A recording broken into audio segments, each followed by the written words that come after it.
جن شخصیات کو رسول اللہ صلی اللہ علیہ وآلہ وسلم کے پاس سب سے زیادہ وقت گزارنے کا موقع ملا، سب سے زیادہ حضور پاک صلی اللہ علیہ وآلہ وسلم سے فیض حاصل کرنے کا موقع ملا، ان میں سے ایک شخصیت حضرت سیدنا عمر فاروق رضی اللہ تعالیٰ عنہ کی ہے۔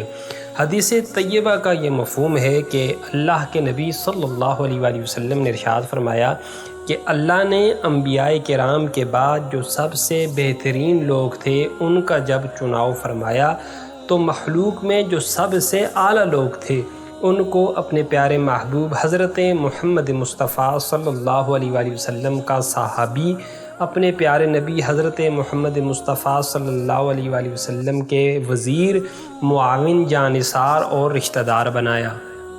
امام العادلین، خلیفہ دوم، مراد رسول اور حضرت محمد مصطفیٰ صلی اللہ علیہ وآلہ وسلم کی دعا حضرت سیدنا عمر فاروق رضی اللہ تعالیٰ عنہ وہ شخصیت ہیں جو کہ ہجرت نبویہ سے تقریباً 41 سال پہلے پیدا ہوئے۔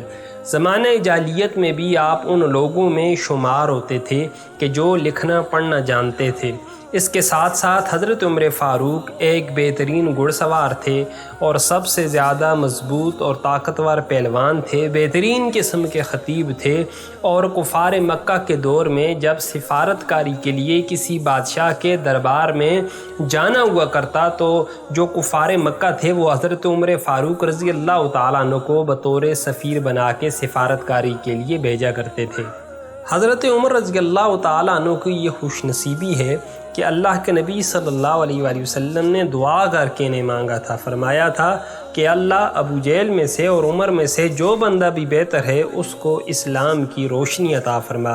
تو یہ دعا حضرت عمر فاروق رضی اللہ تعالیٰ عنہ کے حق میں قبول ہوئی اور کلمہ پڑھ کے حلقہ بگوش اسلام ہوئے۔ جس وقت آپ نے کلمہ پڑھا اس وقت آپ کی عمر 33 سال تھی۔ حضرت عمر فاروق وہ خوش نصیب شخصیت ہیں کہ جن کی موافقت میں، جن کی رائے کے مطابق اللہ رب العزت نے قرآن کی متعدد آیات کا نزول فرمایا۔ ان میں سے ایک آیت وہ حجاب والی آیات بھی ہیں جو کہ اللہ رب العزت نے حضرت عمر فاروق رضی اللہ تعالیٰ عنہ کی خواہش اور رائے کے مطابق قرآن مجید فرقان حمید کے اندر نازل فرمائیں۔ مسجد نبوی میں مصلی رسول پر امامت کرواتے ہوئے 27 ذی الحجہ کو ایک شخص جس کا نام ابو لولو فیروز مجوسی تھا، اس نے نماز فجر کی حالت میں خنجر کے ساتھ آپ کے اوپر پے در پے وار کیے۔ زخموں کی تاب نہ لاتے ہوئے ایک روایت کے مطابق یکم محرم الحرام کو آپ کی شہادت ہوئی۔ یوں تو حضرت عمر فاروق رضی اللہ تعالیٰ عنہ کی شخصیت کے بے شمار پہلو ہیں، لیکن 3 انتہائی اہم پہلو میں آپ کے سامنے رکھنا چاہتا ہوں۔ پہلا پہلو تھا نظام عدل کا فروغ، کہ حضرت عمر فاروق رضی اللہ تعالیٰ عنہ نے اپنی خلافت میں جو عدل کے نظام کو رائج کیا تھا، جو فروغ دیا تھا، وہ آپ کے اس دنیا سے چلے جانے کے بعد بھی دنیا والے اس کو فالو کرتے رہے۔ کہ آپ نے یہ بتلا دیا کہ اگر امیر المؤمنین کے خلاف بھی فیصلہ آ جائے تو وقت کے امیر المؤمنین کو بھی قاضی کے سامنے اپنے سر کو جھکا دینا چاہیے۔ امیر رسول حضرت سیدنا عباس رضی اللہ تعالیٰ عنہ، ان کا مکان مسجد نبوی کے ساتھ بالکل متصل تھا۔ امیر رسول حضرت سیدنا عباس رضی اللہ تعالیٰ عنہ کا ایک مکان مسجد نبوی کے ساتھ بالکل متصل تھا، یعنی باب السلام کے دائیں جانب تھا۔ تو حضرت عمر فاروق کی یہ خواہش تھی کہ مسجد نبوی کی توسیع کی جائے تو اس مکان کو بھی مسجد نبوی کے اندر شامل کر لیا جائے۔ تو آپ نے حضرت عباس کو کہا، اے عباس، آپ اس طرح کریں، یا تو قیمت لے لیں مجھ سے یا اس مکان کو بطور تحفہ آپ مجھے عنایت کر دیں تاکہ اس مکان کو میں مسجد نبوی میں شامل کر دوں۔ تو حضرت عباس نے انکار کر دیا۔ تو دونوں اپنا کیس لے کے قاری القرآ حضرت سیدنا ابی بن کعب رضی اللہ تعالیٰ عنہ کے پاس گئے اور مشورے کے بعد ان کو اپنا حاکم مقرر کر لیا۔ اب جب حضرت ابی بن کعب نے مقدمہ سنا تو انہوں نے کہا، امیر المؤمنین، کوئی بھی شخص جو کہ اپنی زمین کا، اپنے مکان کا مالک ہے، اس کی اجازت کے بغیر زبردستی چھین کے اس کی جگہ کو مسجد کے اندر شامل نہیں کیا جا سکتا۔ تو اس لیے حضرت عباس کا مکان انہی کے پاس رہنے دیا جائے گا اور آپ کے فیصلے کو اور آپ کی جو خواہش ہے اس کو پورا نہیں کیا جائے گا۔ تو ہوا بھی اسی طرح۔ امیر المؤمنین حضرت سیدنا عمر فاروق رضی اللہ تعالیٰ عنہ نے وہ تاریخی جملے فرمایا یہ ہے وہ نظام عدل کہ جو میں لوگوں کو بتلانا چاہتا تھا کہ جب انصاف کے کٹڑے میں امیر المؤمنین کو کھڑا کیا جائے اور فیصلہ ان کے خلاف آ جائے تو بغیر کسی حیل و حجت کے امیر المؤمنین ہو کے بھی مجھے اس فیصلے کو قبول کرنے کے اوپر کوئی اعتراض نہیں ہے۔ بعد میں حضرت عباس رضی اللہ تعالیٰ عنہ نے اپنی مرضی سے اس مکان کو مسجد نبوی کے لیے وقف کر دیا تھا۔ خلافت فاروقی کی ترقی کا ایک راز یہ بھی تھا کہ آپ کی خلافت میں دینی اقدار کی بلا مبالغہ ترویج کی گئی۔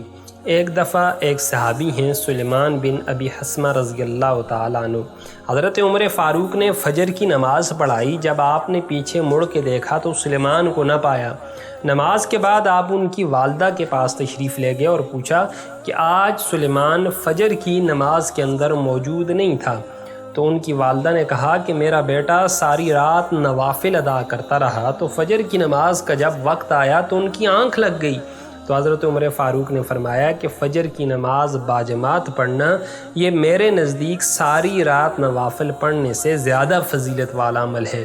تو اس لیے دینی جو اقدار تھے ان کی ترویج بھی حضرت عمر فاروق کی خلافت کا ایک اہم جزو رہی ہے۔ اسی طرح تمام مسلمانوں کو 20 تراویح کے اوپر اکٹھا کرنا، ایک امام کی اقتداء میں سارے مسلمانوں کو یکجا کرنا، یہ بھی حضرت سیدنا عمر فاروق رضی اللہ تعالیٰ عنہ کا کارنامہ ہے۔ اس کے علاوہ یہ پولیس کا نظام، یہ بھی حضرت عمر فاروق رضی اللہ تعالیٰ عنہ کے کارناموں میں سے ایک کارنامہ ہے۔